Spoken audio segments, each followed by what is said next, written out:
After Lithuania emerged from obscurity in 1991, the main cities of Kaunas and Vilnius soon became household names. But most of the country remains little known to the wider world and is therefore waiting to be explored. In this film, I'll sample soups, spits, sculptures, spirituality, sand dunes, secret bases, Soviet towns, stylish streets, and sleepy villages lost in time. Welcome to Lithuania.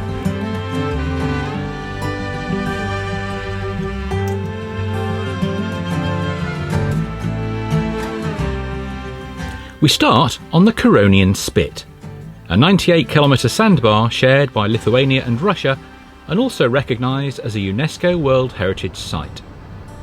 Despite its vulnerability to the elements, there has been human habitation here since prehistoric times, although most of the older settlements are lost beneath the sand dunes. Deforestation in the 16th century allowed the dunes to run rampant and threatened the very existence of the spit until sand dune management began in the 19th century.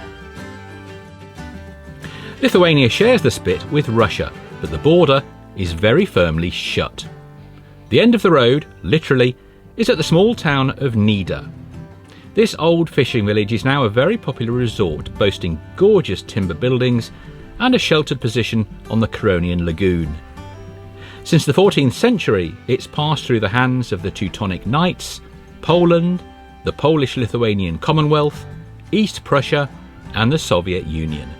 Nida has prevailed against the forces of history and the forces of nature. Nida has to be one of the prettiest towns in the whole of the Baltic region. It's no wonder that famous German author Thomas Mann was inspired by this place.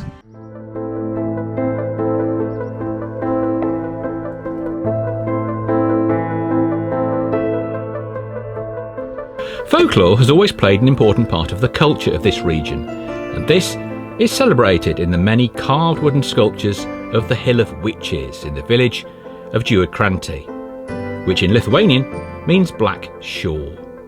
This is a spooky place to be after dark.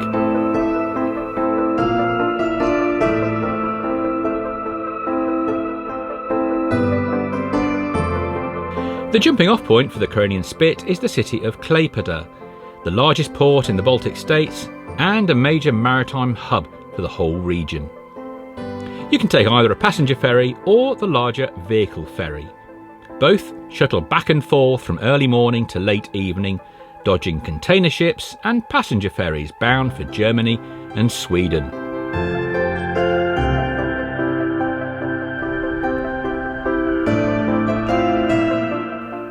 Klaipeda used to be called Memel, a German-speaking city in East Prussia.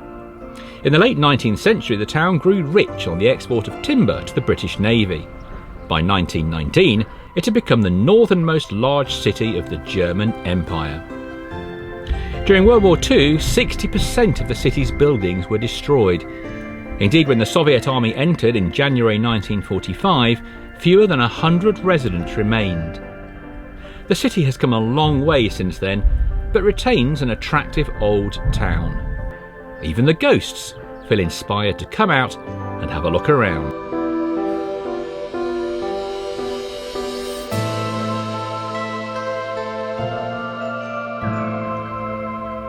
Pagan beliefs in Lithuania stood firm for many years against the onslaught of Christianity.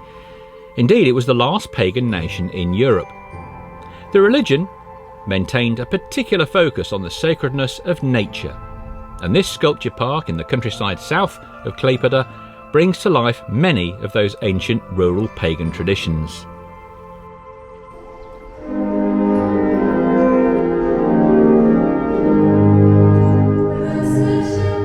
But Christianity did eventually win the day, becoming a symbol of Lithuanian nationhood against decades of repression. As a show of resistance against Russian persecution in the 19th century, crosses were erected on a small hill north of the town of Šiauliai. In the 20th century, faith in Lithuania came under even greater threat when the occupying Soviets closed the site and punished those who erected crosses. But no sooner did the Soviets clear the site then even more crosses reappeared, and in the end they gave up. Shortly after independence, in 1993, it was visited by Pope John Paul II. The Soviets tried to eradicate the faith of the Lithuanian people, but they failed. It was never created with the intention of becoming a tourist attraction, but if you're in the area, it is unmissable. There are well over 100,000 crosses tumbling down the hill into the neighbouring fields.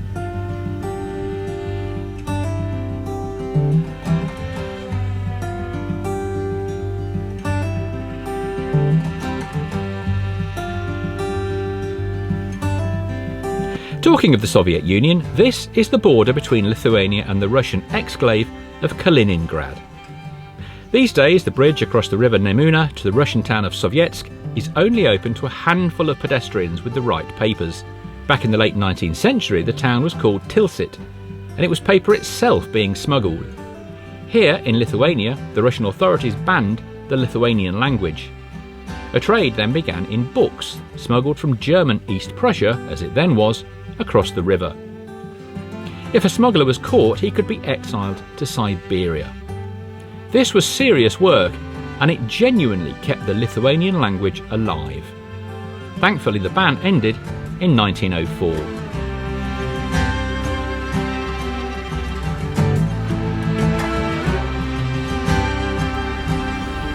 On the theme of books, in the nearby town of Tauragė, the Lutheran Church commemorates the author of the first book published in Lithuanian.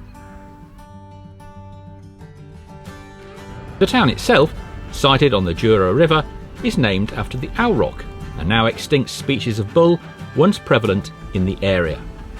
A fine specimen sits outside Tauragė Castle, which was actually built as a customs house for the Russian Empire in the 19th century.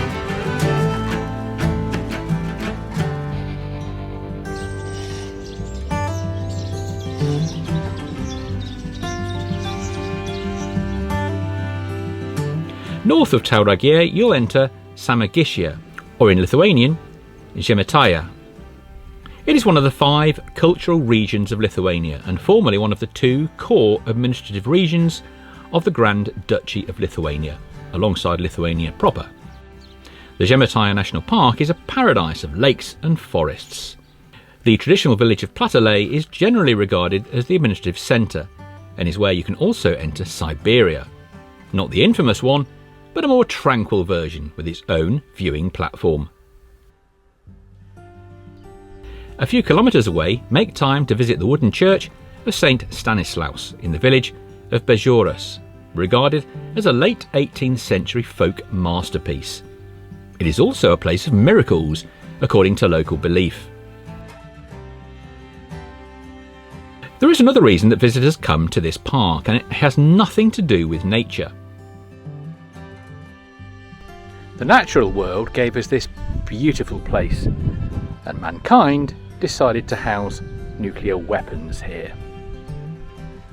Until independence, Lithuanians were unaware that deep within the forest the Soviets had built a missile silo launch complex, housing 4 SS-4 medium-range missiles, each armed with 2 megaton thermonuclear warheads. The complex is now a chilling reminder of the Cold War era. Befitting the Cold War environment, it is absolutely freezing down here in the underground compound.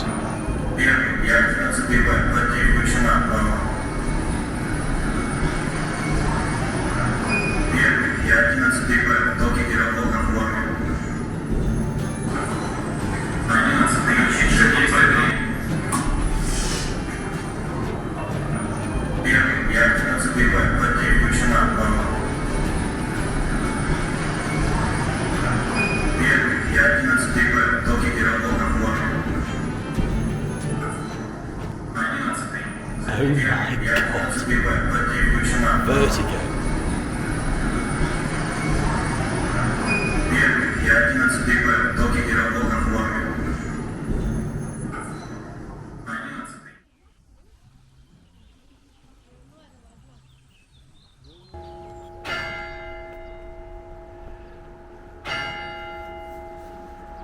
Still in the northwest of the country, you'll find the attractive, bustling town of Telšiai. This is the historic capital of Samogitia, or Žemaitija. The culture is visible all over town, particularly with the proliferation of bears. This sculpture depicts the Samogitian mother as a bear, carrying a teddy bear and a Samogitian on its back. It is reminiscent of the folk legends of bears who have helped Samogitians raise and bring up children. With a rub of the bear's nose, your wishes can come true. The bear is the symbol of Samogitia, representing the strong and steadfast nature of the locals.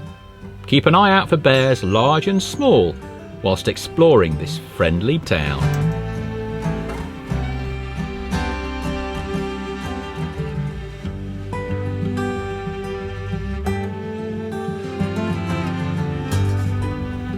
Now we head to the southeast of the country. As you enter Trakai and past the tourist coaches and the locals trying to sell you a parking space in their driveway, you might think that you've hit a tourist trap. But fortunately, it is possible to escape the crowds and really enjoy what Trakai has to offer. The setting of the town and the castle is dreamlike, but more importantly, the water was good for defence. This was once the capital of Lithuania, although that was at the beginning of the 15th century. It's now a tourism capital, but there are walking trails all around the lakes that soon take you into a tranquil environment away from the crowds.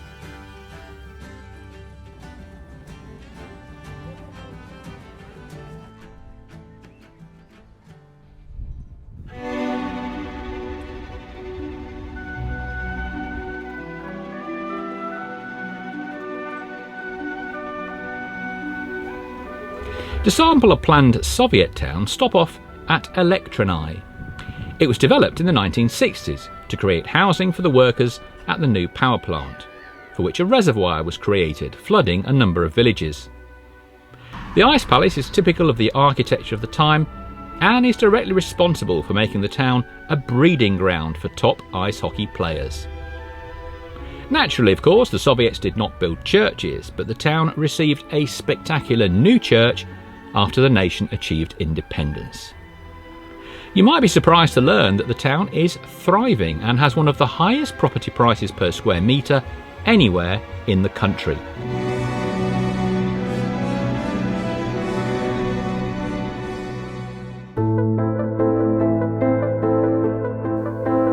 Now for a place where property prices are at the other end of the scale. The small region known as the Dieveniškės loop in the far southeast is almost entirely surrounded by the razor wire of the Belarus border.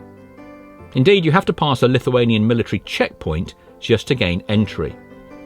Once there, you'll find a region lost in time.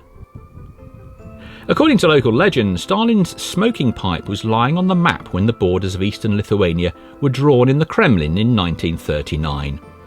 Nobody dared to move it, so they drew a line around the smoking pipe.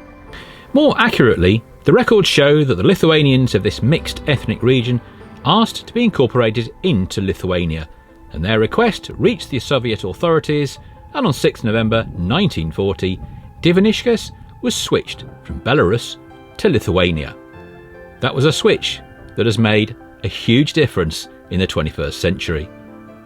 It is now a 207 square kilometre Lithuanian salient projecting some 30 kilometres into Belarusian territory. Dieveniškės literally means place of gods. It is a special place, though evidently suffering from depopulation due to its isolation.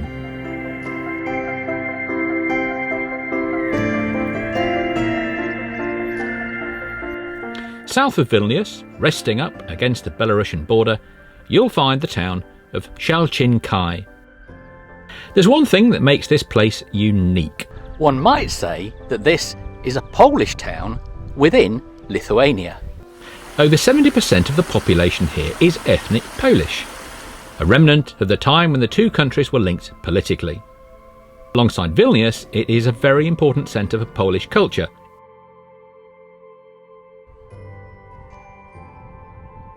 The main square houses a monument to the poet Adam Mickiewicz. The bronze sculpture stands on a white pedestal symbolising a rainbow and is inscribed in Lithuanian and Polish with the line, "Look with your heart into your heart." Now it's time to hit the capital, the Baroque masterpiece that is Vilnius. This is a city where every street has a church and culture finds you at every corner.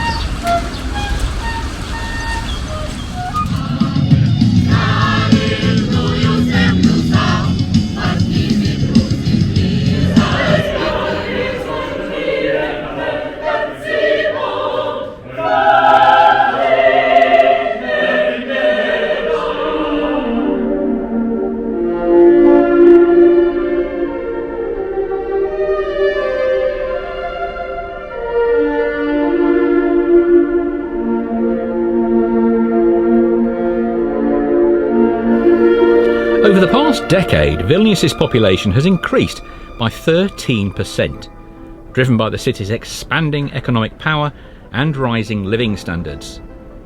The average salary in Vilnius has tripled in the last 10 years, a meteoric growth that has propelled Vilnius to become the wealthiest city in the Baltic States, with GDP per capita now surpassing the EU average.